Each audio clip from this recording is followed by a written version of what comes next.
Stay tuned for the next podcast when we'll be chatting with Phil Tippett, dinosaur supervisor on the original Jurassic Park. You had one thing to do, Phil. Hey guys, and welcome to Jurassic 101, your top-up of nostalgia for all things Jurassic Park.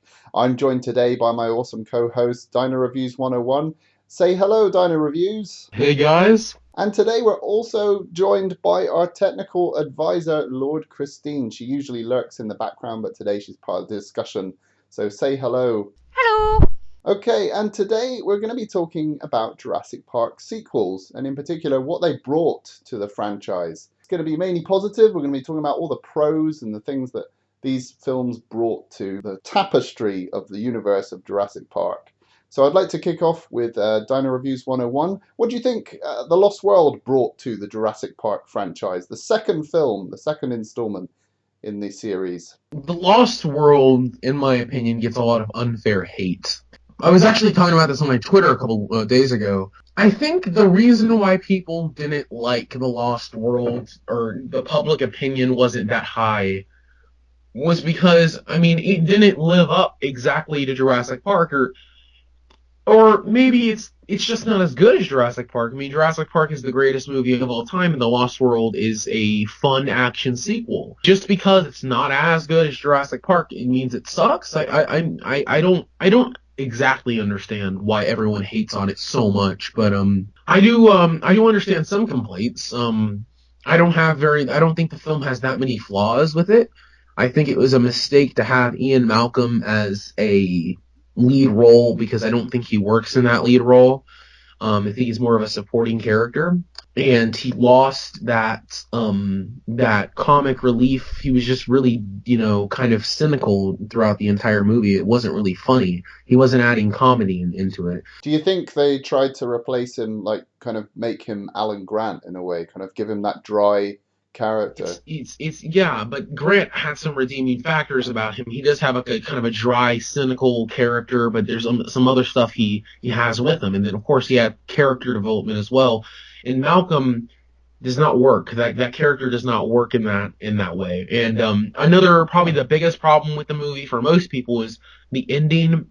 They stuffed in, like, the sequence in San Diego was amazing. It was really well done. It was awesome.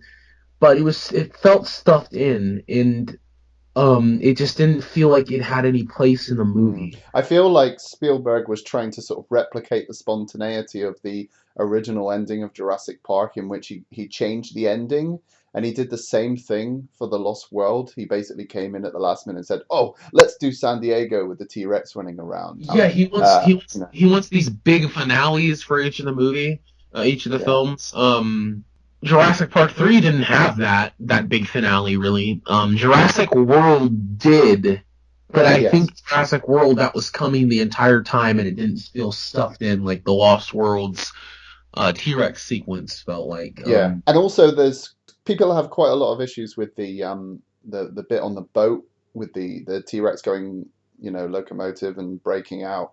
And the kind of the explanation behind that, people feel that there's a lack of an explanation. I've had a lot of people say, what about that ending with the T-Rex on the boat? And it kind of comes up a lot. See, that's like another, I think it's a part of the movie that can be explained, but I think it's poorly explained in the movie. But that's like a major nitpick. That should not be, if you hate the movie for that one small minimal detail, that's not.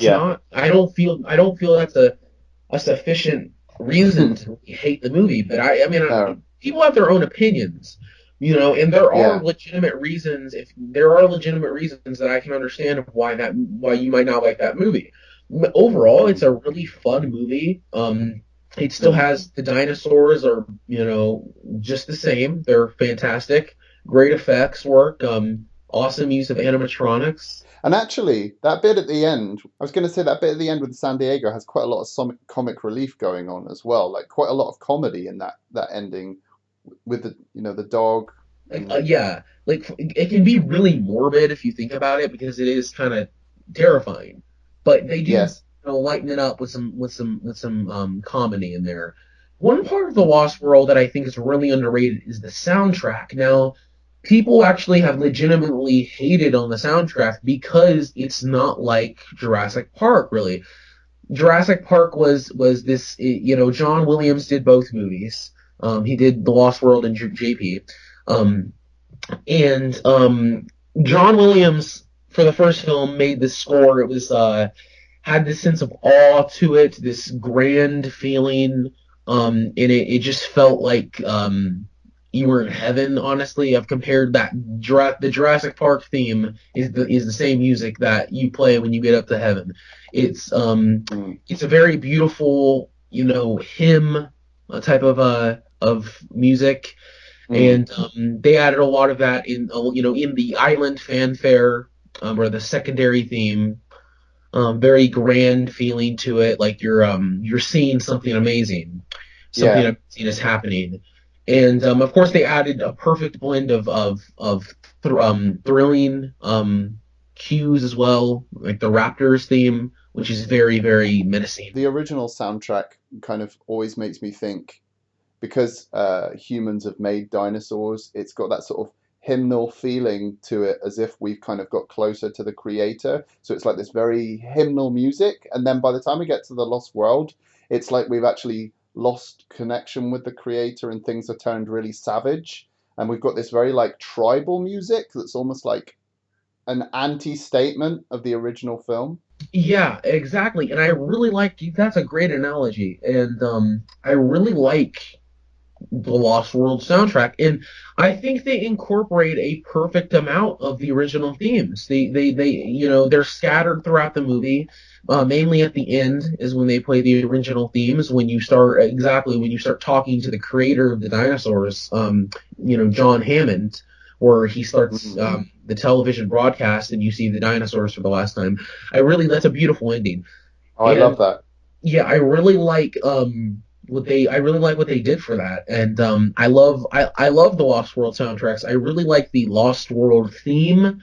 It's Mm. again, it really is feeling tribal. It feels like the type of music when you're trekking on this gigantic island. It's a dangerous situation, you know. It, Yes. yeah, and I really like the soundtrack. And I just think that people don't like it purely because it's not the same as Jurassic Park, but which is the same reason why people don't really like The Lost World for the most cases. I just think It, it's it's just not the same movie, and I think people have a bit of an issue with that because Jurassic Park was such a revolutionary movie.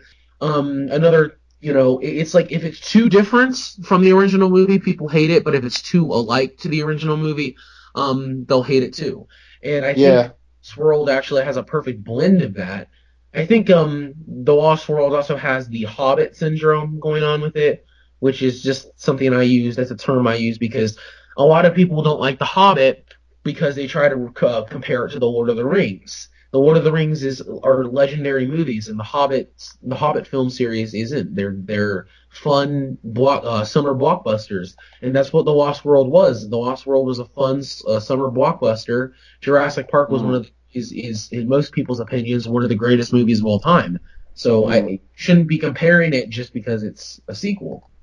I mean, The Lost World, without doubt, has a massive influence on Jurassic World as a film. I mean, I'm thinking of that the what you were saying about the music cues. When you see the vehicles, you see the big trailer driving across the landscape on Isla Sorna, and you've got that lovely music playing over the top. And they did the same thing in Jurassic World. So although people say, I don't like The Lost World as a movie, it has definitely inspired a great deal of Jurassic World. So we've got quite a lot to owe to that film. The other thing I wanted to say was, if you think about Jurassic Park as a package, the film itself is a surprise. Halfway through, that the dinosaurs go ape and escape and start eating people. That is a surprise that you don't see coming in the original Jurassic Park. So by the time we've got to the Lost World, you have to start out.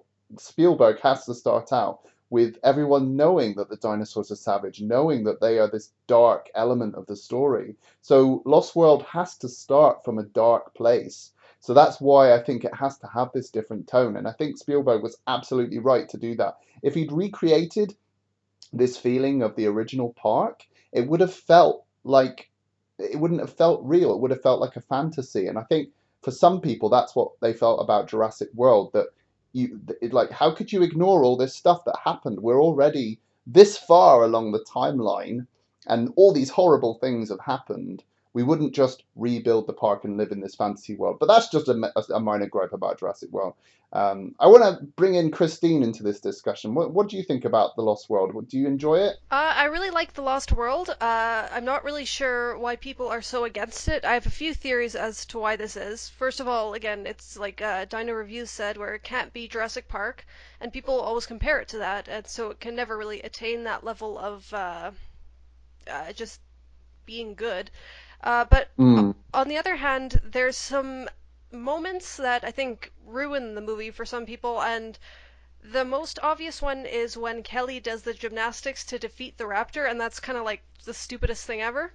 And like, obviously that shouldn't ruin the whole movie for you, but it's definitely something someone can bring up to sort of support their case. But I think the biggest problem with why people don't like it is, first of all, is, again, Ian Malcolm. You can't really have comic relief be the main character in a movie and expect it to work. But the second thing is that the environmentalist attitude is sort of way, way, way overplayed to the point of being obnoxious. And the first Jurassic Park kind of had that problem where the opinions they were giving on genetics, it was a little bit heavy-handed, and, that's why some people don't like the character of Ian Malcolm, because he's kind of like an ass. He is the thing is, he's a likable character. I mean, he's used in small doses. His humor in the original film is not overbearing.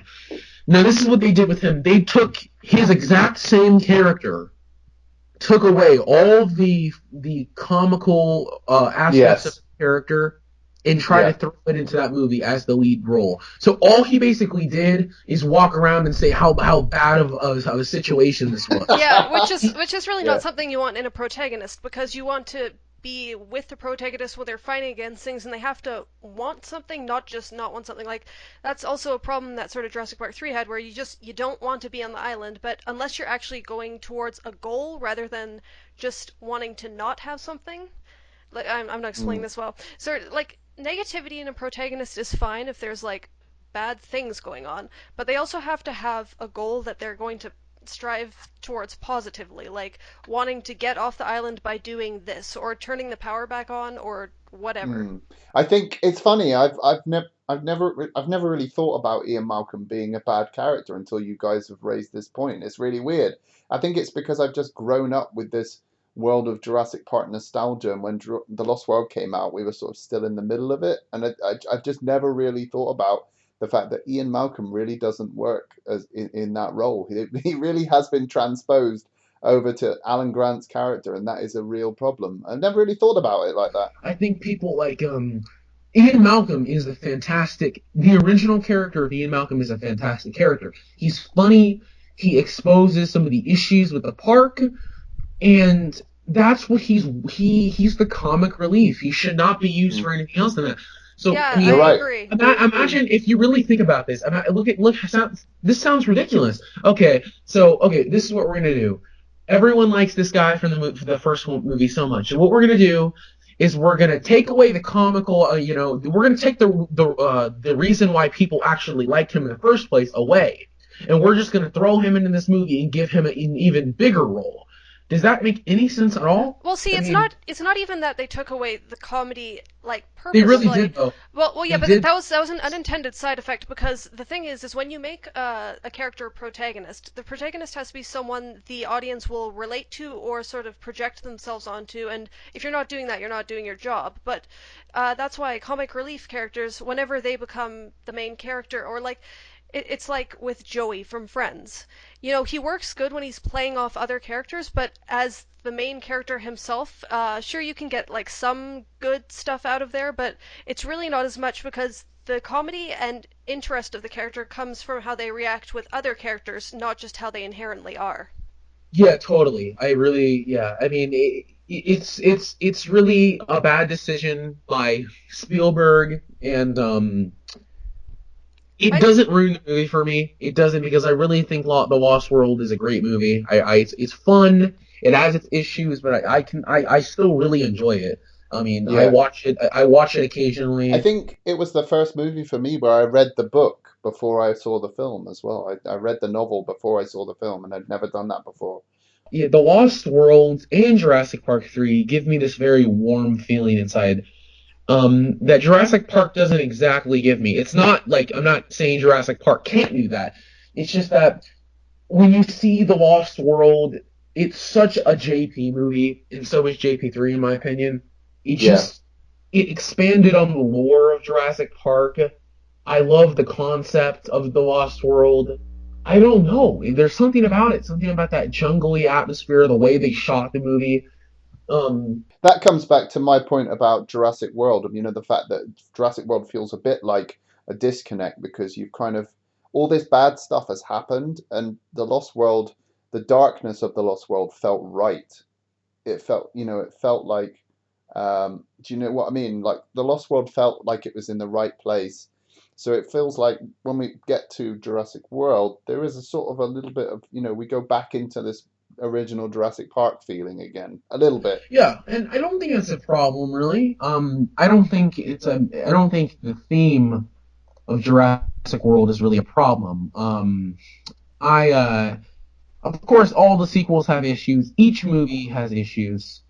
But I think The Lost World has a reason to be dark. I mean, just coming off this horrendous thing that had happened with Jurassic Park. And now everyone is kind of more cynical about things. You got, InGen trying to get the dinosaurs back to build this new park. And, the darker theme does work. Not all aspects of it, like Ian Malcolm being much too cynical without any, because he was just as cynical in the original movie. There's no difference between how cynical he is in Jurassic Park. It's just that he lightened it up with comedy thrown in here. I think it's also part of the fact that, now that he is the protagonist, the cynicism doesn't really work, because nobody wants to really hang out with a protagonist who just says, oh, I don't want to do this stuff because I'm just going to get eaten and everybody's going to die and I was right the whole time. That's just not a fun person to hang around. If you think about a protagonist, they should seem like your best friend, where you want to go on an adventure with them and, bad things will happen, but you'll get through it with them, and that's the fun. I don't even want to get into Kelly Malcolm. Kelly Malcolm is one of the worst characters in the entire series. She was completely shoehorned into that movie for obvious reasons that I'm not going to really go into. The characters of I forgot the names in The Lost World. Arby, and who is the other, the girl? Also Kelly. Also Kelly. It's Kelly and Arby. Yes, that's what I thought. They got combined, yeah. And they got combined, and I don't like that at all. I don't like how, for some random reason, Kelly is Ian's daughter. It makes no sense at all.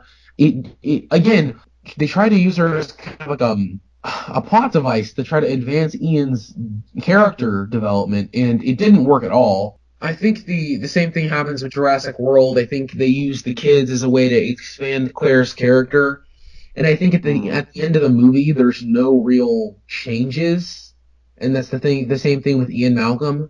Yeah.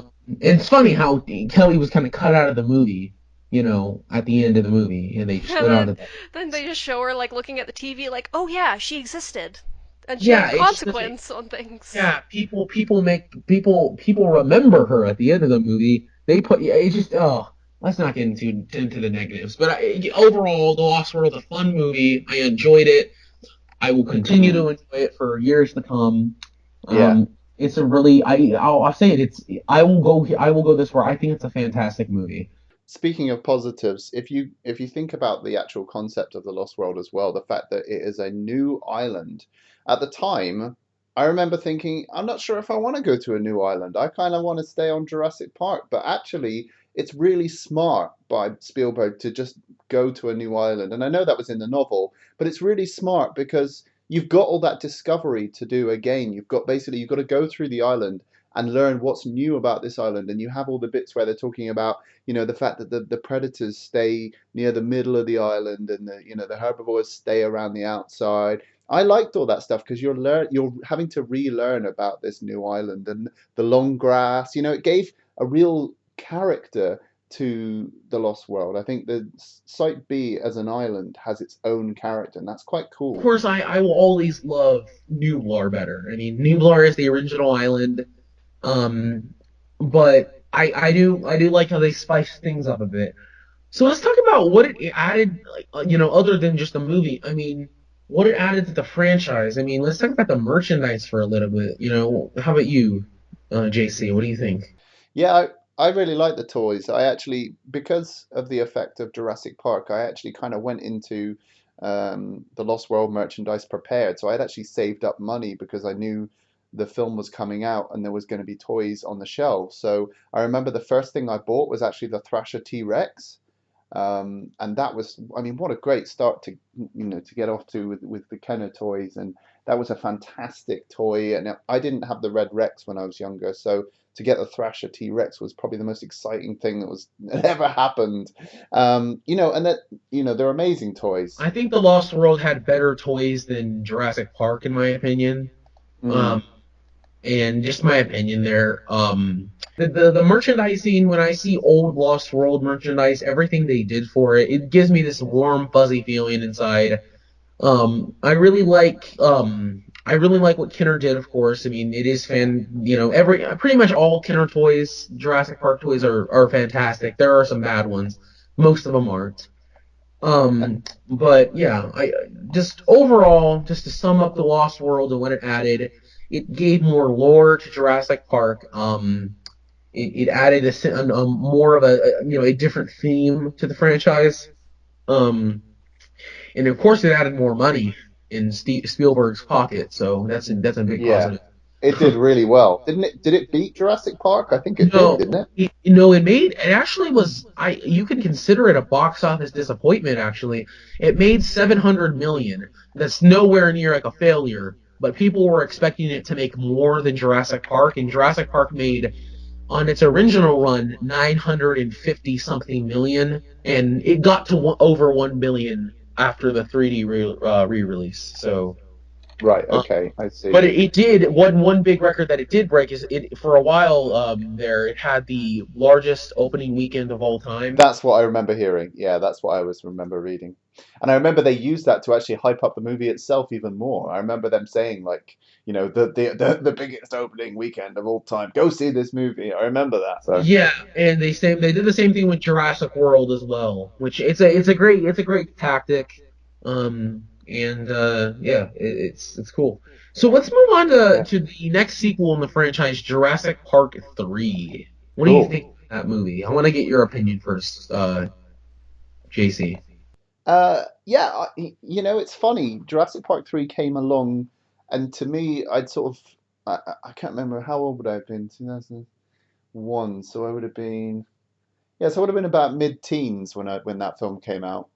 And I think I felt more like an adult going to see that film, and that was weird because I had a different perspective on the Jurassic Park franchise. I'd gone back and watched the other two and enjoyed them, and really had that nostalgic feeling. And Jurassic Park 3 definitely felt new. It felt different. The main reason being that I could spot the Spinosaurus from the day I saw the logo. I remember seeing the logo and thinking, that's a Spinosaurus in the logo. I was thinking, right, so they've got a new dinosaur in this film. And then I was kind of thinking, I was doing a little bit of soul searching, thinking, do I like that idea? I was thinking, I'm not sure I do like that idea. And then I went and saw the film, and, I enjoyed the film for what it's worth. I felt the ending was rushed. I remember that was my main feeling, even when seeing the film, that the ending was quite rushed. But actually, in terms of consistency with the rest of the franchise, I really enjoyed the ride. And I actually really got excited about the DVD release because it was around the time that DVD was new media. And it was actually one of those releases that came out just as DVDs did. And it was one that everyone owned. Everyone owned Jurassic Park 3 on DVD for a while. It was like one of those titles. It was. I remember hearing something that it was one of the best-selling DVDs ever for a Yeah. while at the time. I don't know. Maybe I heard it somewhere.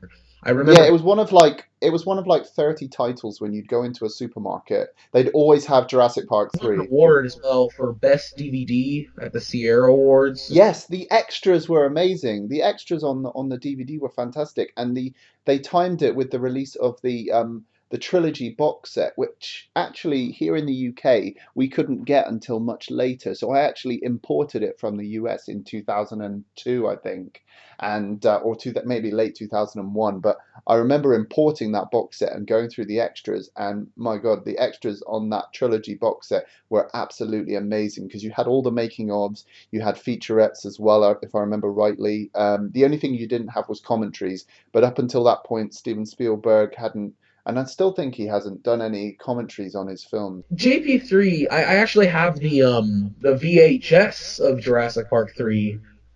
And of course it's nowhere near as cool as the DVD in my opinion. I mean, the DVD has a lot more to offer.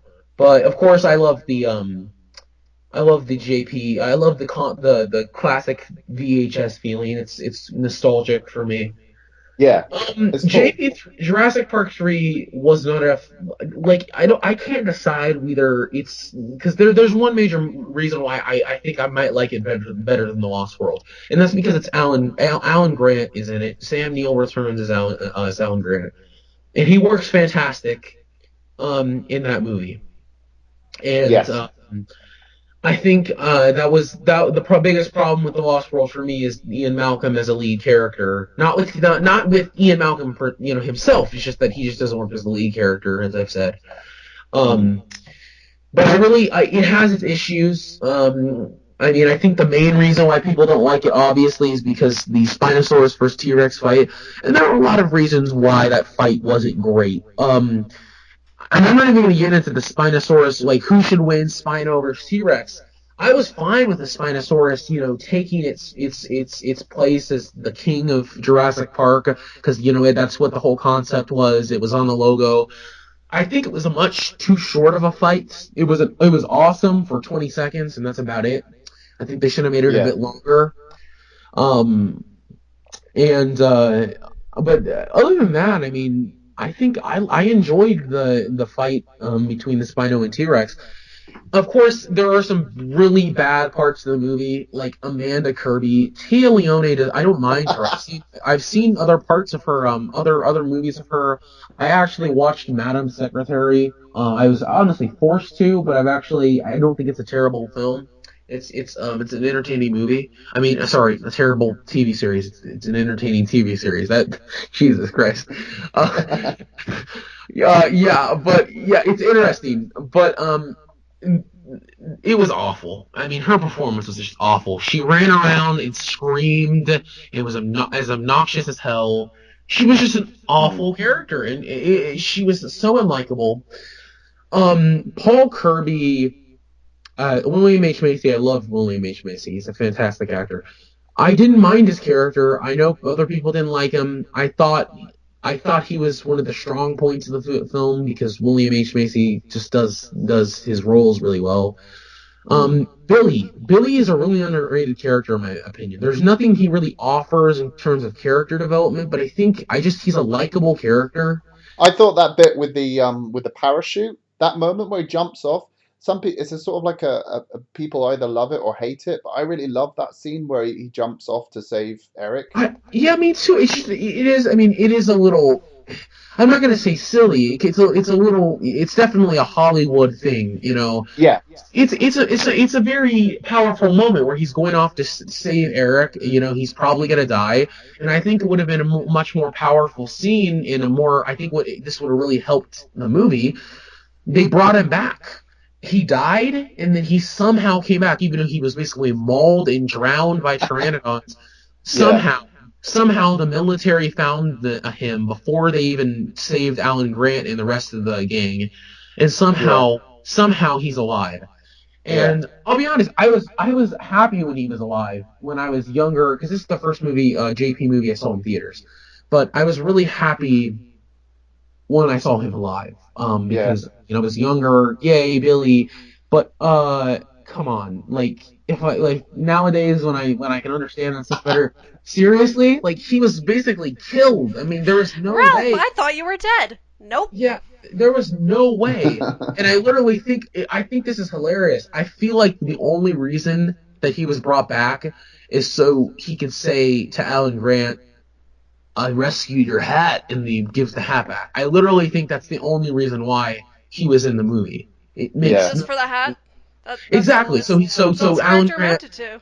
Yeah, so Alan Grant could put his hat back on and smile and fly into the sunset, and then the JP music plays. Like that's literally, I think, the only reason they brought him back. And I think if they would have kept him dead, if he stayed dead, it would have been a much more powerful scene. His death scene would have been much more powerful. I mean, I got chills when he was being quote unquote killed. Yeah. I mean, the way he was screaming, and the way the pteranodon screeches, and that menacing pteranodon that stared at Grant. Oh my god, yeah, I love that bit. That shot is so cool. I wish they'd had a shot of a pteranodon in the first film that was like that, because that was such a cool shot. It was a beautiful animated shot, because I could tell. Yeah. Of course, it's one of the best CGI shots in the trilogy. In the series. And it was just so, like, in the way Grant, like, looks at the pteranodon and at the mold. And the music is good as well. It's really atmospheric music in that moment as well, I remember. But the way they look at everything that's happening, Billy being mold, the pteranodon staring at them, that look of terror is just it sent chills down my spine. That was a fantastic scene. I think one of the best scenes in the franchise.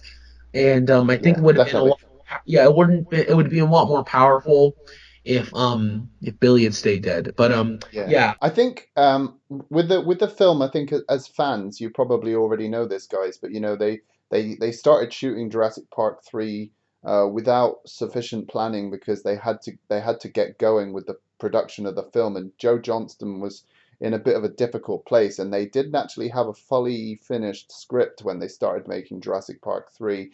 And I think if you watch the film, there's aspects of it where you can kind of see that parts of the story haven't been planned fully, or they feel like they're kind of a bit fragmented and need to come together a little bit. Some of the things I think about are like Alan Grant declaring that he's never been on this island before. He's never been on Site B before. And I always think that feels a little bit jarring, because it's kind of like, yeah, we kind of as writers, we had to get Alan Grant into this story, so he's on this island, but then people are going to wonder, why he's on Site B? Well, he should just say, I've never been to this island before, so that we can kind of overcome that problem. I think there's a few things like that where it just feels a little bit like the film could have been sculpted a little bit further, just a little bit more refined. I think you're really onto something there. I think I want to hit another point here.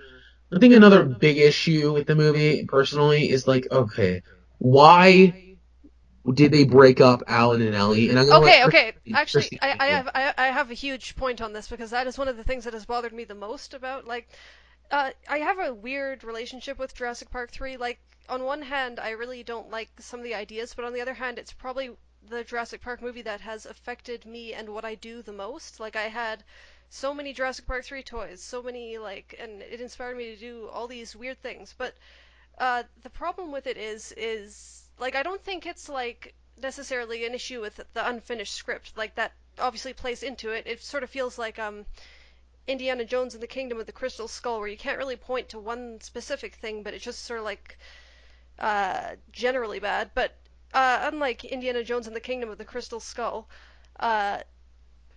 Jurassic Park 3 had huge moments that you can point to as being, like, other than, obviously, that's probably not the greatest comparison, because there were aliens in the fourth Indiana Jones, and you can kind of point to that, but Jurassic Park 3 had more of those moments of, this is something that doesn't work, this was a bad decision, and it shouldn't have been done. Like Amanda Kirby, Ellie and Alan splitting up, the fight thingy. I don't really like the character of Billy. I think Billy was stupid, but, to each their own. And it just had, and of course the ending, where the pteranodons just sort of fly into the distance, and it doesn't really work, because they were sort of the villainous reptiles. It's not the same as when you're seeing the ducks or whatever, the things, pelicans, at the end of the first Jurassic Park, because nobody's ever killed by pelicans. I was going to say, I have to say, with that ending, I actually found that kind of refreshing for the Jurassic Park franchise, that they actually left the film on an open ending. It felt like the more artistic thing to do. And I kind of feel like, when I watch the film back, I always think, yeah, we don't know what happens to the pteranodons. That's kind of like it's a cool ending. I think the main issue with that sequence is the fact that Alan Grant is like, they're whatever, they're nesting or whatever. I think that's really stupid. Like, okay, these things almost killed your friend. They attacked the hell out of you. This is ridiculous. But It's like, this is my main issue with that sequence, though. This is my main issue with that sequence. Like, let's say they were flying into the sunset, and then there was some menacing music. It was like, da-na-na-na, or something like that. yes, exactly. And you see Yeah. the Pteranodon slowly opening the cage and getting out. And you see it fly out, and I think that would have been a much better ending. It would have been like, okay, it's a cliffhanger. It leaves the film open ended. We could have Yes, done. They could, and yeah, and they could have done more with that. I really hate to make this comparison because I'm comparing it to a really terrible movie, but Godzilla 1998, was it 98? The bad one, the really, really bad one, where at the end there's a whole nest of Godzilla monsters, and that was menacing, and it wasn't framed in such a way that it's like, oh, isn't this magical? They're going to destroy the entire world. I like the ending. I like the ending because to me it says in big capital letters, "Life finds a way." They're not trapped on this. They're not trapped on this island, and actually Jurassic Park 3 feels like they could have ended it there because it's kind of like whatever happens, the dinosaurs are probably going to get loose and actually get on the mainland and eventually breed and take over the world. Yeah, but we don't need to know what happened after that. The fact that we went back and I know with Jurassic World they rebuilt the park. That to me that feels like whoa, like wow, that's even crazier than the pteranodons escaping. But I do feel like that ending has a bit of sort of I don't know, it has a nice feeling to it. It's hard to describe. It's almost like nature wins. I suppose that's why I like it. It's kind of like, man's intervention has caused this chaos. It's not, man isn't supposed to win in this situation. And that statement is like it's like poetic. It's the end of the film and it's saying man won't win. They won't. Nature will always win. I'm not thinking about it that way. I like that scene because it's really pretty. It has some amazing music, and right after it, when the credits roll, you get dun, dun, dun, dun, and you get the music. That's why I like it. I think it pumps me up. It makes me cry. It's so beautiful. And if you don't think too much about it, it's not that bad. I think yeah. I think like what you said about it having a sinister ending.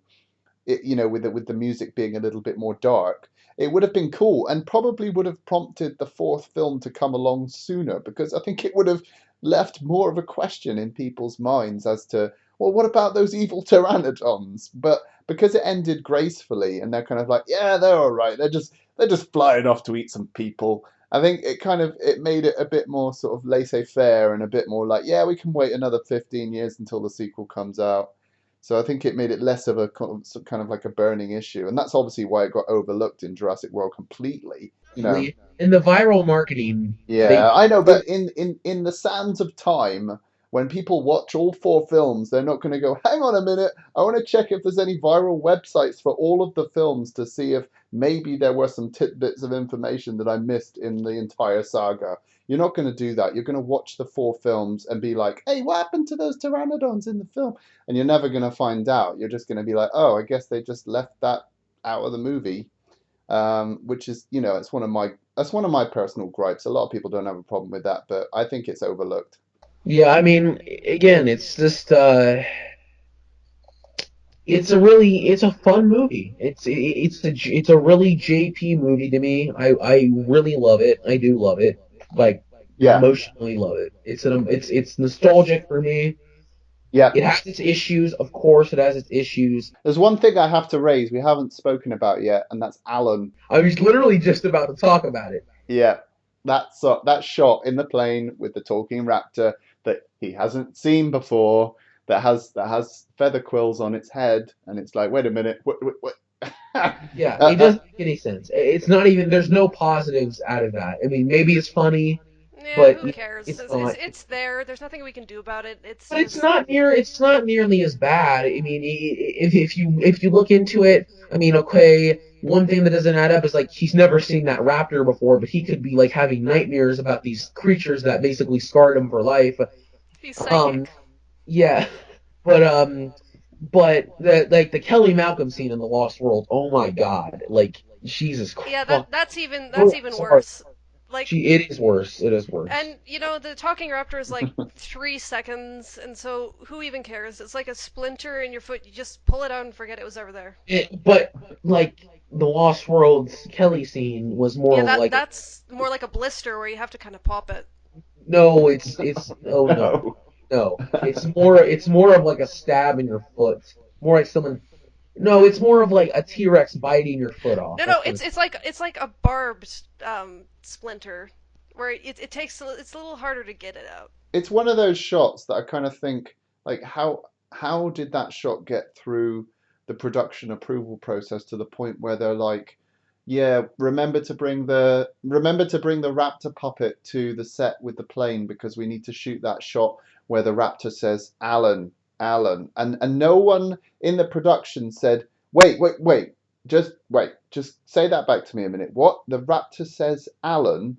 What film are we making here? Is this Barney goes to New York or something? What's going on? Why are we shooting this shot? No one questioned this shot in the entire, so it makes me think that maybe it was like a last minute shot and they just shot it and thought, we're going to risk it and then we'll see how it works in the edit and see if it works. And then Joe Johnston was like, it's weird, but it kind of works. It kind of works in a Spider-Man 3 way. Yeah, yeah. Barney goes to New York.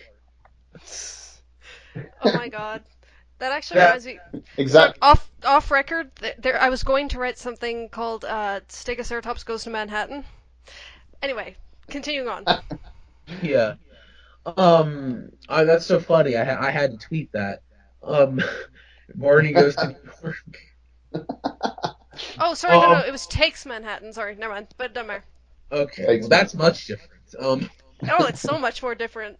One thing that I absolutely love that JP3 created or prompted was JP Operation Genesis. I love that game.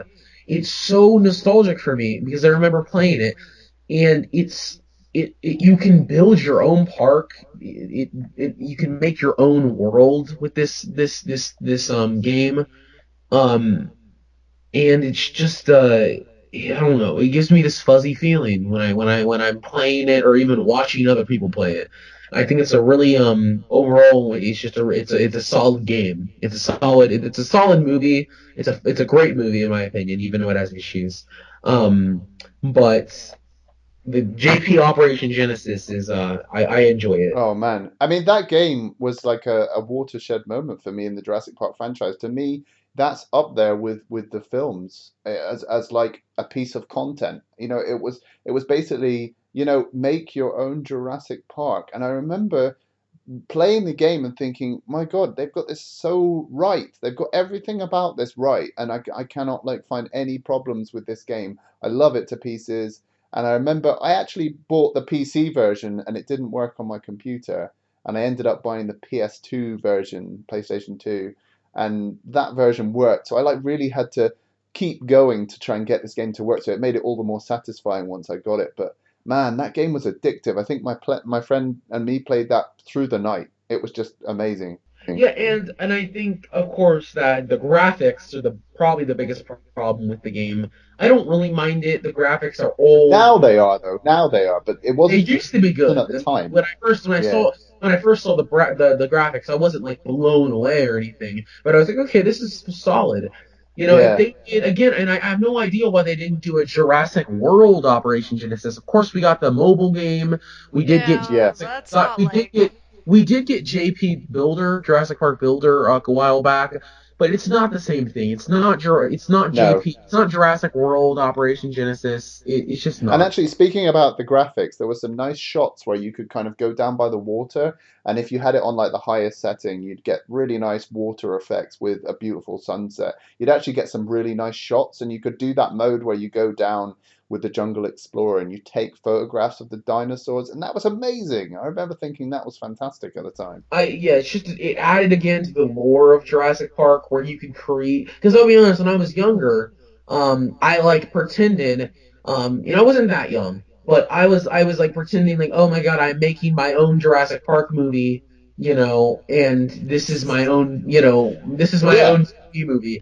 I'm just picturing you as like a middle-aged man doing that and like sitting at the computer like, I'm making my own Jurassic Park movie. People did though. People did. They used Operation Genesis, and they a lot like people. People do that now. They still do Zoo that. Tycoon, people do that all the time. Exactly. Yeah, So I remember it's cool. yeah, Zoo Tycoon, by the way, I also played that. It's basically the Yeah. same as Jurassic Park Operation Genesis, except it's with dinosaurs. I mean, Yeah, except they had a dinosaur expansion pack, didn't they? they did Yeah, they rival, did. It was okay. to rival Operation Genesis. That's why they did that. Yeah, I remember. It came out around the same time. Yeah, yeah. Yeah. But yeah, Interesting. again, Jurassic Park 3 added to the lore of Jurassic Park.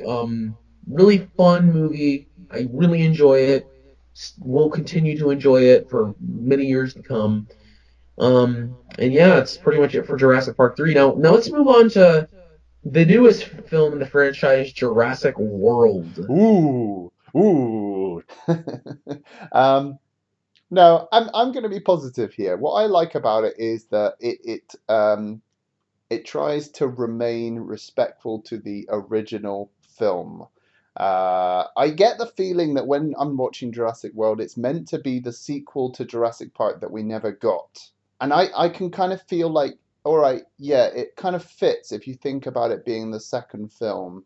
But as a fan of all three movies building up to it, it feels like we've left out the middle two. But in terms of what it adds, I'm going to be positive. In terms of what it adds, I think it adds a great new soundtrack. I think it adds some nice nods to the original film. I think we get the Indominus Rex, which although I feel uncomfortable about, I did with the Spinosaurus as well.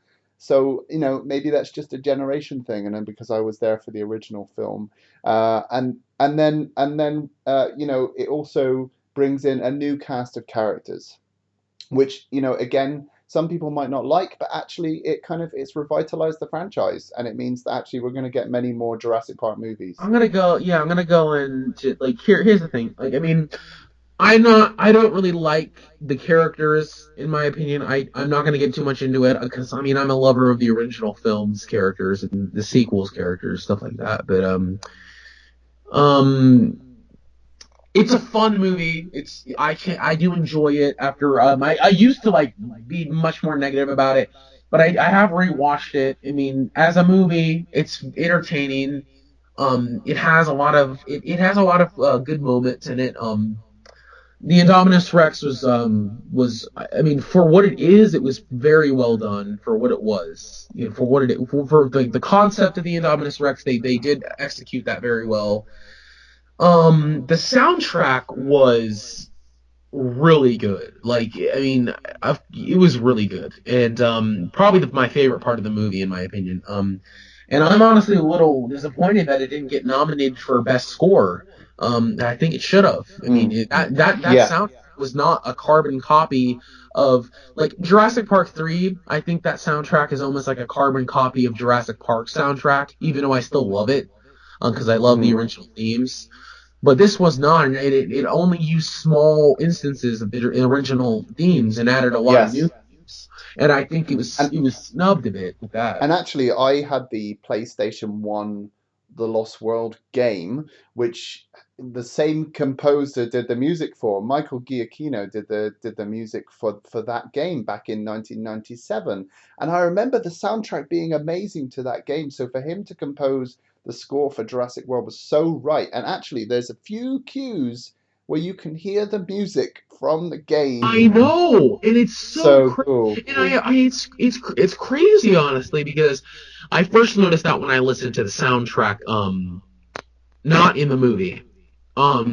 Because, I mean, the first time I saw Jurassic World, it was all blur. It was all blur. It was like, oh my god, after 14 years, we're actually having a Jurassic Park 4. Wow, this is actually happening. Because I went to the premiere of that movie. I'm in Dolby right now watching this movie. It's like an out-of-body experience. Exactly, it was. It was really crazy. I felt like I was in heaven. You know, it was just insane. So I wasn't focusing on stuff like that, like the soundtrack. Really. But of course, when the soundtrack was officially released and I purchased it, wow, it's fantastic. And of course, I did analyze it. They threw in and this is something actually I got the first time around when I first saw the film. I just think that when Blue was going to attack the Indominus Rex, I think the Lost World thing, that's just really cool, throwing it in there as a throwback. And I think the Lost World, when the PS2 game, the not the PS2 game, the PS1 game, right? Was it PS1 or PS2? It was PS1. It was PS1. So I thought, yeah. When I think it was Chasing the Dragons. Was that when it was used? It was used a couple times. Yes. Which track? Yes. Wasn't it Rapture Your Heart Out? It's that little horn sound that and it kind of like made its way into the film in a subtle form. It's not exactly the same, but you can tell it's a massive nod to that soundtrack. Yeah, and it's great in my opinion. It's really a really cool nod, and most people, like 1 in a million people, would not get that. Only really hardcore fans. Yes, exactly. So I can tell already that little bit where I just sang the theme is going to get sampled and used in someone's fan fiction video or something. I can tell that's. So here's the thing, though. I think my major positive of Jurassic World is that it did revitalize the franchise. I mean, look here, Jurassic Park was dead, and now it's one of the biggest franchises, right now. Currently it's one of the biggest franchises ever. Well, it already was one of the biggest franchises ever, but now it's back in the public eye. We're getting all this amazing merchandise, all these new movies coming out. I think Jurassic World was a carbon copy of the first movie, and I don't really mind that, because the Force Awakens was also following the format of A New Hope. It was the same basic format. But I think both of those films were meant to launch a new franchise or a new trilogy of movies. And I think Jurassic World, they're taking it in a new direction. This movie was honestly just a prelude to what is going to come. And I'm hoping we get a similar pattern with the sequels, where because we've re-established the world of Jurassic Park or Jurassic World. Now we get the dark sequel like we had with The Lost World, because I really like that. Yeah, definitely. So Jurassic World, it's not perfect. No film is. It has its positives, and I'm actually really looking forward to the sequels. And I won't lie to you. I am a bit worried because of course it's a sequel. I mean, a lot of things could go wrong. Yeah. Overall, I think the franchise is in good hands. I think Colin Trevorrow,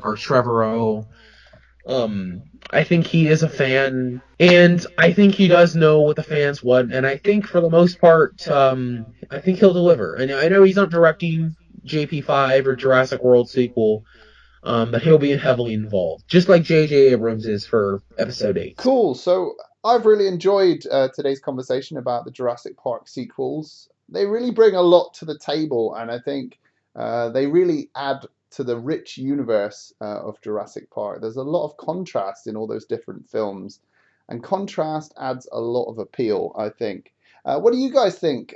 Do be sure to leave a comment down below. I'd just like to wrap up for today and say a big thank you to Dino Reviews 101 for being a great co-host.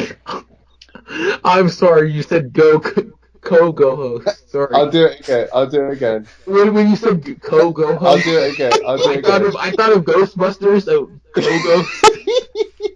I might leave this bit in. I might leave it in. So thanks to Dino Reviews 101 for being a great co-host. And also thank you to our technical advisor, Lord Christine.